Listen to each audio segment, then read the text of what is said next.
Liabilities क्या होता है? एनी ऑब्लिगेशन टू पे। अगर बिजनेस के अंदर हमें किसी को भी पैसा चुकाना है तो उसे लायबिलिटीज बोला जाता है।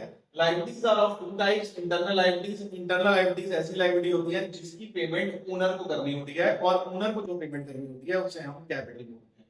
नेक्स्ट एक्सटर्नल लायबिलिटीज हो जाती है। एक्सटर्नल लायबिलिटीज ऐसी लायबिलिटीज जो ओनर के सिवा किसी और को पेमेंट करनी होती है, मतलब बाहर के लोगों को पेमेंट करनी होती है।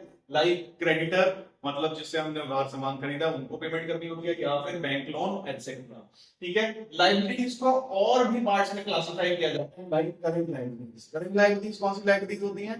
ऐसी लायबिलिटीज जिसकी पेमेंट 1 साल के अंदर अंदर करनी होती है। ठीक है, फॉर एग्जांपल क्रेडिटर। क्रेडिटर मतलब जिससे हमने उधार सामान खरीदा वो। Bank overdraft, short term bank loans, bill payable, outstanding. ठीक है, फिर होता है non current liabilities. Non current liabilities ऐसी लायबिलिटीज होती हैं जिसकी पेमेंट हमें 1 साल के बाद करनी होती है। ठीक, like bank loan, long term borrowings, debentures etcetera. ठीक है।